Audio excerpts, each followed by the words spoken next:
Welcome, viewers and listeners, to another edition of CHP Talks. I'm here today with Major Russ Cooper, and it's great to have you here today. Thanks for taking the time to be with us, Russ. A real pleasure and honor to be with you, Rod. Thanks for the invite. Yeah, and I'm going to give folks a little introduction. Major Russ Cooper is the founder, the board chair, the president, and CEO of Canadian Citizens for Charter Rights and Freedoms, also known as C3RF. Major Cooper is retired from both the Royal Canadian Air Force and Air Canada. In his military career, he was a decorated CF-18 combat pilot in Iraq and Kuwait, and he served in several staff positions as the director of major capital acquisition projects. In the civilian aviation sector, he served as an international airliner pilot with national responsibilities in the field of post-9/11 civil aviation security. He was in the air apparently when 9/11 took place, so we've talked about that before. He's published internationally in this area. Now fully retired from his follow-on career as a human factors engineer and a Transport Canada flight test pilot delegate, he has a new career defending fundamental Canadian charter rights through the C3RF. His energy and passion for this cause is his sense that these rights, hard won by the sacrifice of Canadians past, are under attack and on the verge of being lost. And folks can find you at canadiancitizens.org. Again. Thanks for that introduction, Rod. Thank you. Major Cooper, thanks for joining us. And today I asked if you'd be willing to share some thoughts about the Iran war. It's a pretty big topic. It's changing as war fronts do. The world discussion about it, and even in the United States, there's a lot of certainly concerns that it's had an impact on oil prices, various other things, and obviously in any war, people die. There are casualties, some of them what they call collateral damage. I think this war had some unexpected turns. The closing of the Strait of Hormuz, I don't know if that was on anybody's radar. But anyway, give us a broad view of what you think is going on there and how Canadians should look at this situation. Well, I think, the whole situation has been a long burning event that basically had its start back in 1979 with the Iranian Islamic Revolution that brought, a theology into place in Iran. And we've been having problems ever since. And I think if you really want to try to understand what's going on, you have to understand the ideology behind the various players involved.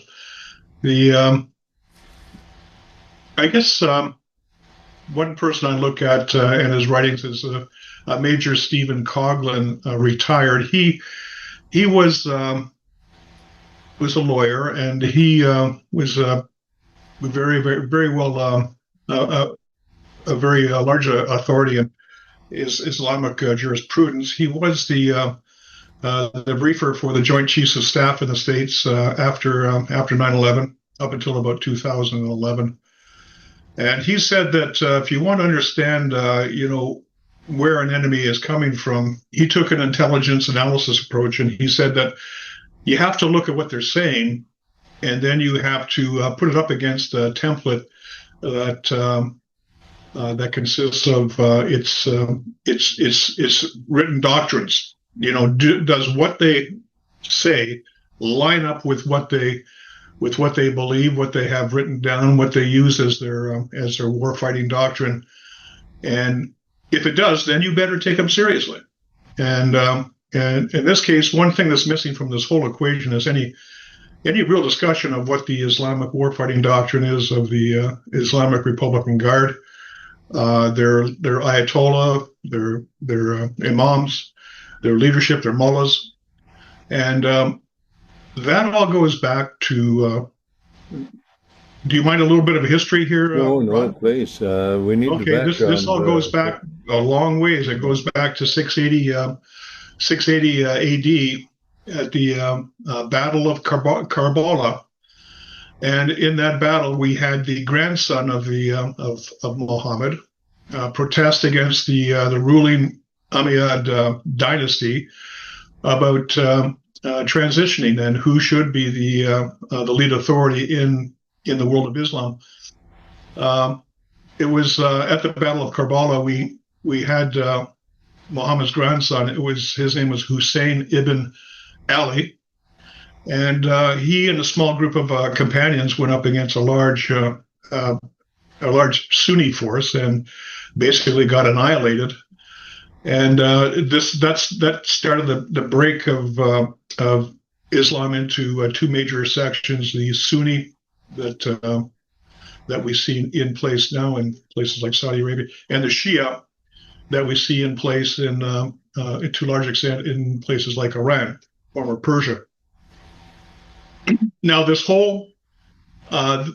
battle is celebrated even today, and you might see some videos of men walking down streets bare chested, whipping themselves into a frenzy, blood all over the place, and I guess the more blood, the more pious they make themselves appear.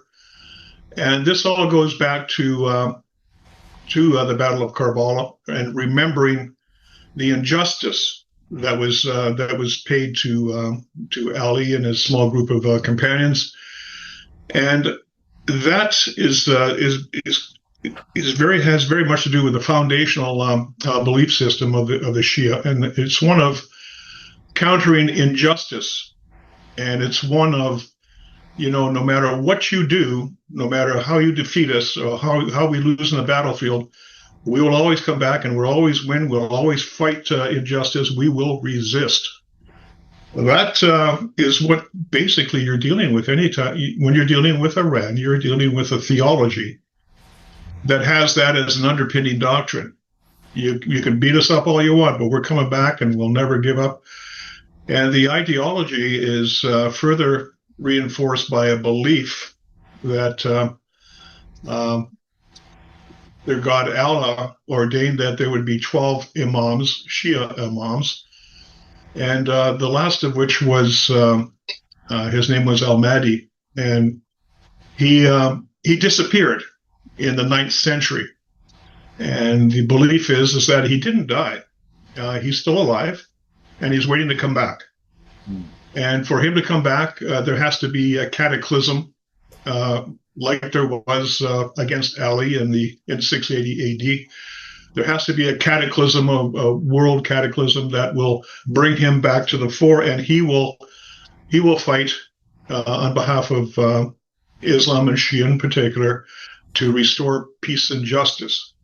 Wow. Now, there's a little bit of a quirk here with a little bit of a connection here with Christianity, because if you look at Christianity and you look at Revelations and you look at the order of events, and you have the 4 horsemen. The first horseman is a rider on a white horse, and he's on the white horse with a bow, and he is out promising justice and peace.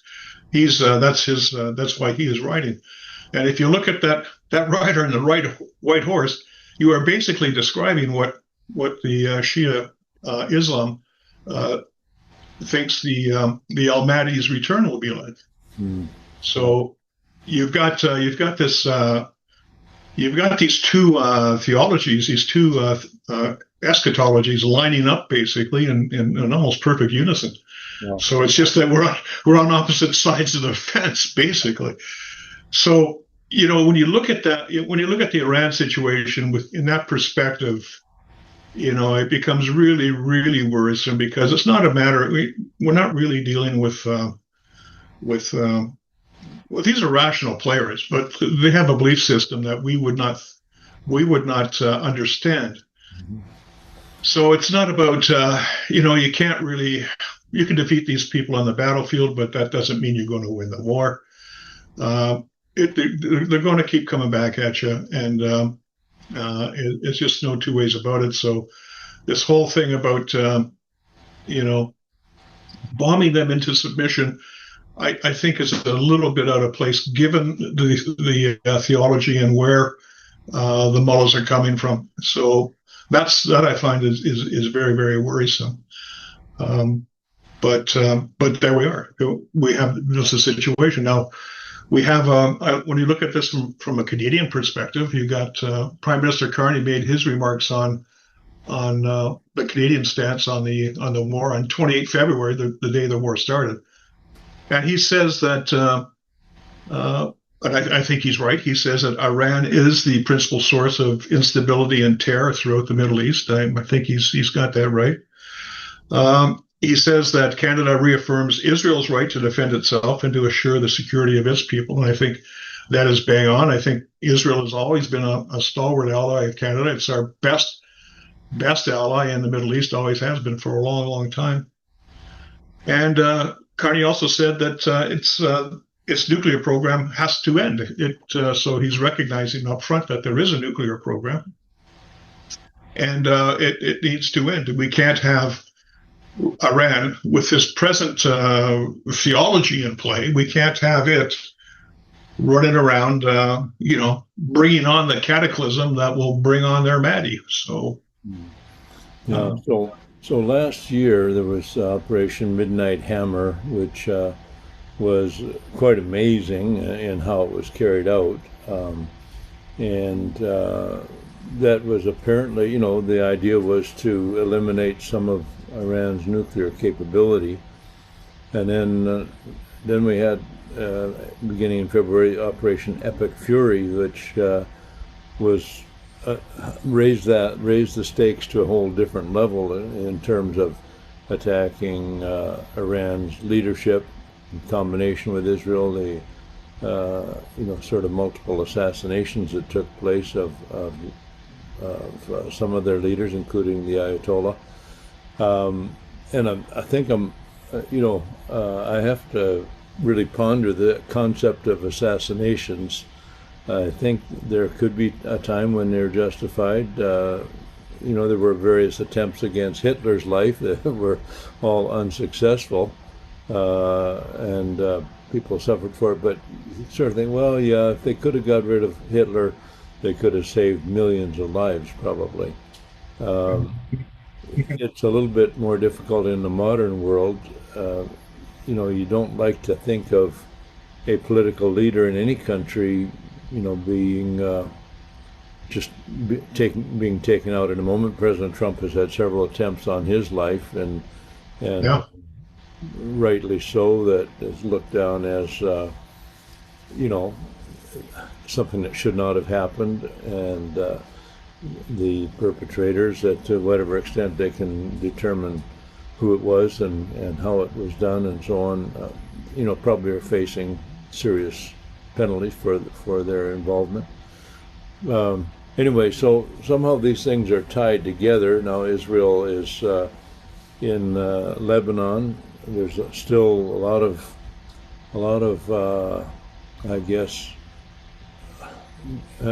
confusion and anguish in the West regarding Gaza. Certainly agree that I certainly support Israel's right to defend itself, and the October 7th thing I think has been largely forgotten, unfortunately, by some of the leadership in the West. Anyway, can you tie those things together? Right now it seems like Israel is not as involved in what's happening in Iran, and that may be for political reasons, or maybe there's stuff going on behind the scenes we're not aware of. But no, I'm sure Israel and the U.S. are talking. I think Israel is purposely staying out of the fray for a bit. Given the fact that we have a supposed ceasefire in play. As far as Israel goes, I mean, they are truly in an existential battle. They've been in an existential battle for their survival since 1948, when they became a country. So it's hard not to agree with Prime Minister Carney when he says that Israel has a right to defend itself, and it is doing so, and it's doing so on several fronts out of necessity. It's I have a situation where Iran, right from 1979, is they've pinpointed America as the great Satan and Israel as the little Satan, and they have that in mind, and they've been pursuing the objective of wiping Israel off the face of the earth. And this is what I think Israel is looking at. And when they hear that Iran says something like "wipe you off the face of the earth," I think they're doing what Stephen Coughlin does with his intelligence analysis and looking at, do the words match up with the doctrine?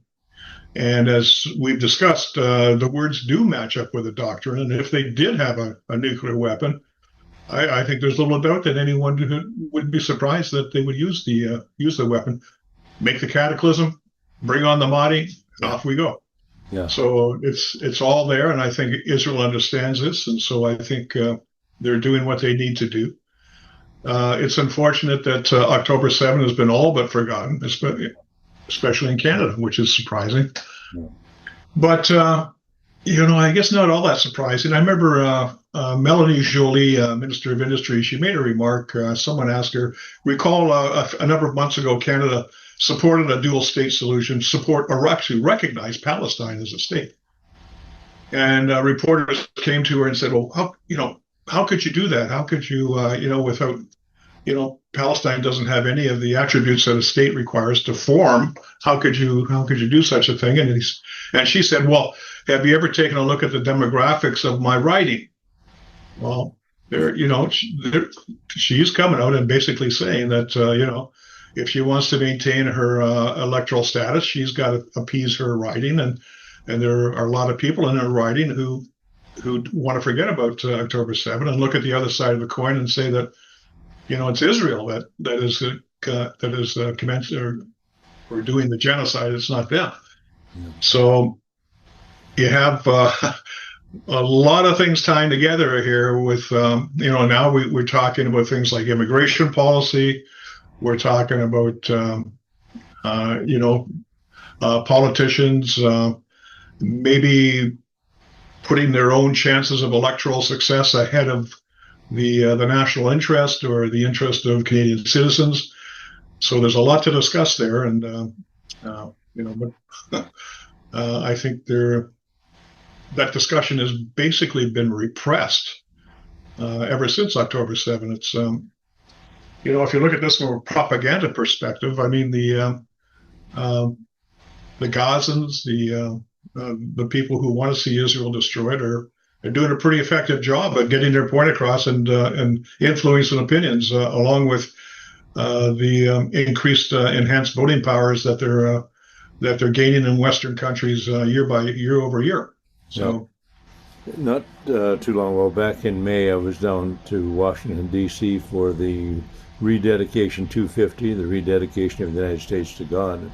The next day, I had an extra day in Washington, and I toured the Holocaust Museum there, which it's not the only one in the world, but it's a pretty powerful one, and very somber. And of course, the whole concept is this must not happen again, in terms of it should be referred to any people, but particularly it was for the Jewish people, who now Israel now represents the Jewish population. And it seems very strange how that it may be happening again in terms of public opinion in many Western countries. They talk about it as anti-Zionism as opposed, but it certainly looks awful like anti-Semitism. Yes. And, I know there's people trying to parse that and say, oh, it's not that, but there's Jews being beat up and attacked and harassed in various Western cities, and quite troubling to see this rising again. It seems like our populations have a very short memory. I've written about that a couple of articles on that. I had one article, I think I even compared it to Kristallnacht of 1938, where Jews on Canadian streets are being harassed, abused, beaten up. We have bullets going through synagogues and schools in Montreal and Toronto. This is serious stuff. Yeah. And what's is even more worrisome is the fact that police authorities, security authorities, political authorities, seem to brush it under the carpet, and in much the same way that the burning of Christian churches across the country. I think we're well over 100 now. I don't recall anybody even being brought to account or put in a courtroom over these arsons. But it seems like there's a two-tier system in play here, where one side gets all the baddies and favors, and the other side gets all the gets all the blame. I think there was an old military song about that in the Navy. We that gets the blame and the others get the gravy type thing. we see that in Canada in spades right now. Yeah. Very, very disappointing. Very un-Canadian. Well, especially since we were front and center after World War II, saying never again. Yeah. And now we're letting ourselves slide into this anti-Semitic echo chamber, I guess is what you can call it. So, I don't know about you, but I think that President Trump may have been surprised at certain things that took place as a result of Operation Epic Fury, and now they're a little bit caught. And of course, the Democrats and many are saying they're going to be entangled in a long drawn-out affair with no solid conclusion. I mean, they have destroyed the nuclear capability for probably some time off into the future that way. Yeah. But then this Strait of Hormuz, the conflict, and of course drones were something that wasn't a factor. They were not a factor in past major wars, and certainly now both in Ukraine and in Iran, drone warfare is becoming quite, almost the central theme of how some of these things are done. Yeah. Maybe comment on the Strait of Hormuz. Do you think that the United States will prevail in its attempts to make safe passage again through the strait, and kind of put this the toll system and the blockades and that? Do you think those will come to an end anytime soon? I wouldn't want to put a timeline on it, but I think the strait is open. I mean, you have these cases where just recently a Saudi tanker was taken out was attacked by Iranian missiles, I guess. But there is shipping moving through, and I think that's why you're seeing the price of a barrel of oil in the $80-90 range instead of the $120 or $130 range. So there is some movement through that through the Strait of Hormuz. As far as Americans, I've learned in my military career never underestimate the Americans. I've fought alongside them. I know their caliber. I know their dedication, and I would never put it beyond the Americans to at the end of the day take this situation in hand and do what needs to be done. Yeah. What needs to be done, I think. I think Marco Rubio said it succinctly when he said, we had the operation in June of 2024 where the Americans attacked the missile or the nuclear sites, basically buried them under tons and tons of rubble, I guess. But Marco Rubio said something interesting. He said it's not just the enrichment, the nuclear capacity that Iran has. It's their missile system and their ability to protect, or the development of such a capacity. So if Iran was allowed to go ahead and build up its drone capacity, its missile capacity, which has already surprised us because they had one missile or a couple of missiles already that hit Diego Garcia, which is well outside the range that the Western authorities thought that they had. So with Diego Garcia coming under attack, basically you're putting most of Europe under the Iranian threat umbrella. So there you have it there that, it's not just a matter of taking out the nukes, but, this particular theocracy can't be allowed to put a defensive system in place that's going to allow them to develop such a capacity, because ultimately they will use it. Now, will the Americans be successful? I think they already are having success with their blockade. They are really putting a crimp in the money that Iran has at its disposal. As far as other, what else could be done, I think, take a look at it from the Canadian perspective. One of the things that Canada could do, and it might even turn the tide of war, is it could actually start pumping energy, oil out into the world, and replace or some of the demand for the Iranian stuff, the Iranian energy sources. And, it could do so quite easily, by developing pipelines. It could be a real factor in this whole strategic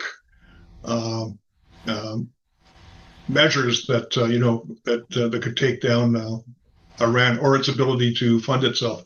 The other thing is we see it happening now. Saudi Arabia is flashing up pipelines that take its energy sources away from the Gulf and out the other side to the other coast. We're seeing UAE start to develop a pipeline project that's going to displace any need to go through the Strait of Hormuz, where the Iranians have any kind of power to stop the flow of tankers. Here's an interesting point. We're kind of fiddling around with talking about a pipeline to the West Coast, and under this Alberta MOU, we're talking, I think. Shovels are going to hit the ground at the earliest 2027 or something like that, and it's going to be years before they have a pipeline. UAE, they're going to have their pipeline completed in 2027. Wow. Yeah. So just how serious are we about dealing with the world situation, about dealing with our own national interests? It looks like to me, and I write about this quite often. It looks to me like Canadian authorities are not so interested in the national interest or in the interest of Canadians. They seem to be more interested in globalist initiatives in place. Yeah. We have to take with the utmost sanctity anything the UN says about Agenda 2030. We have to listen carefully to the WHO, the World Health Organization, and basically turf all of our in-place public health measures and procedures developed over many, many decades of trial and error that actually work. We have to go with the WHO, and if they tell us to lock down, well, we got to lock down. We don't seem to have a very representative, responsible government in place in Canada. And of course, the king or the cherry on top is the fact that we have a charter, and we're C3RF. We're Canadian Citizens for Charter Rights and Freedoms. We have a charter with fundamental freedoms written into them, like freedom of speech. And basically, it's hard not to believe that they have absolutely been displaced and turfed and abused and basically spit on. Yeah. So Canada, there's a lot Canada could do, and it's not doing. And I think maybe Canada's on the wrong track, quite frankly. Well, Mr. Carney, we know for sure that he has globalist interests in mind. I agree with you that it was a good statement he made in February, basically supporting the United States efforts. People were surprised that he made that statement. Yeah, especially considering his, basically support for Palestine as a nation and so on. But I guess we have to give credit where credit's due. If people say the right thing, we got to say thank you for saying the right thing. But you're exactly right. They have ignored our charter rights and freedoms, and Yeah. so the Constitution is only as good as those who enforce it, I guess, and that goes right up to the Supreme Court, the lower courts. There are, I think, some wrong people that are making decisions that are affecting all Canadians, like Well, I think before we started this discussion, Rod, I think you hit the nail on the head when you quoted was it John Quincy Adams or John Adams on what was that you said? Well, I forget which of those atoms it was, but anyway, said that the United States Constitution was made for a moral and upright people. It was no good for the governance of any other type, and we have basically lost that in our society. We no longer have a cohesive, social concept of morality and uprightness and so the basic, what Jesus said, love your neighbor as yourself, do unto others as you'd have them do unto you. We seem to have lost our way in terms of our basic, civility towards one another. We have the cancel culture that if someone disagrees with you, then they just cut you off. They don't want to hear from you. Whereas we should be trying to communicate. If we have a good idea, we should try to communicate it well, and if people aren't understanding it, then we try a different route, but it shouldn't be immediately that if we disagree with someone, we throw them out, right? So, Yeah, it seems like we've lost our moral compass, and the Canadian Constitution and fundamental rights and freedoms that are written in it kind of go by the wayside if a people doesn't really care to see that they're lived up to. Yeah. Yeah.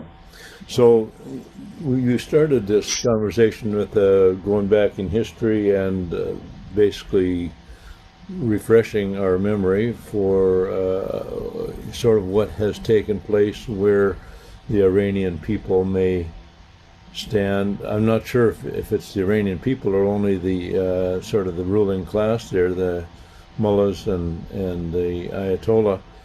But you think that there will be a successful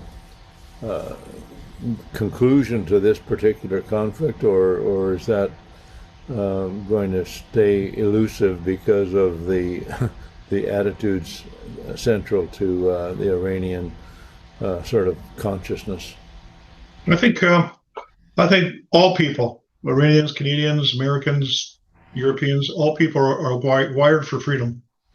I think it's in our nature, and I think it's you cannot erase it. It's always there. We've seen it in Iran over the years. 2009 there was a Green Revolution. 2022 the ladies started an uprising because they didn't want to wear the hijabs anymore, the headscarves, and they paid a terrible price. They have been slaughtered in the streets.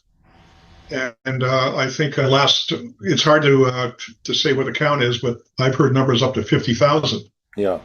Have died over the past few months in the streets, being gunned down by the mullah forces. Yeah. Just absolutely terrible, terrible punishment. But they're not quitting. Yeah. We still, and we see the diaspora in Canada. They're not quitting. They want to be free. They want to see their country be free. And I don't care how dastardly the mullahs can get. I don't think they're going to win in the end. It reminds me of Romania, 1989. Ceausescu. Yeah. He had an iron grip and lock on that country, and he was the be all and end all. He was approaching divinity, Ceausescu and his wife, and then all of a sudden it went slow burn, and then boom, it just happened quickly. He was giving a speech in front of a crowd, and one person in the crowd didn't really boo him, but heckled him. Well, there was absolute silence. How can you heckle the divine leader of Romania? And then a second person, then a third person. And then before you knew it, Ceausescu was leaving the stage, under his bodyguard. But the writing was on the wall. Mm-hmm. The writing was on the wall, and his protectors could see that he was on the way out, so they quickly changed sides, rounded him up, shot him and his wife against a brick wall. So we're wired for freedom, yeah. and we're not going to be unwired. Yeah. And I think we're going to see something happen in Iran. I don't know when, but these people are more than ready to overthrow the mullahs. It's been a terrible, terrible regime. And now we see fighting starting up in the Iranian Kurdish parts of the country. They are actually even attacking police stations now. You don't see that in the news anywhere because we don't want to report on that. We don't want to. Our media doesn't want to give us that fuller picture, but it is happening. And there are other organizations that are armed in Iran that are on the move. And actually, I don't think when you talk about whose side is time on, I think Trump has more time than the mullahs has. Yeah. But that's just my opinion. That's just what I see. Oh, you talk about the Canadian diaspora. You got people like Goldie Gamari. Remember, she was an MPP in Ford's government until she said something she shouldn't have said, and Ford kicked her out. But she's got a $250,000 bounty on her head from IRGC authorities back in Iran because she's speaking out for the overthrow of the theocracy. Wow. We've got what about Zarar Kazemi? Remember 2003, the Canadian photojournalist who took a photograph of Evan Prison was summarily arrested, and 77 hours later she was found dead with a fractured skull.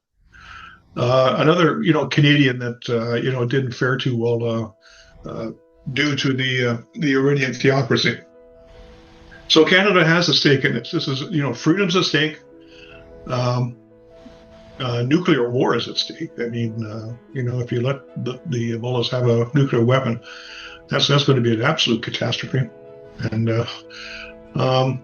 it's a Canadian. Canadians need to open their eyes as to what's happening there. And like I say, there are things we could do, but we're busy making Agenda 2030 happen. Well, Major Russ Cooper, thank you so much for joining us today. We really appreciate your thoughts. Obviously, there's always on these discussions the unavoidable fog of war. We don't know what's going to happen tomorrow, but really appreciate you sharing your thoughts with us, and it's been quite helpful in getting a always a pleasure and an honor, Rod. Thanks very much. Better understand. So God bless you. Take care.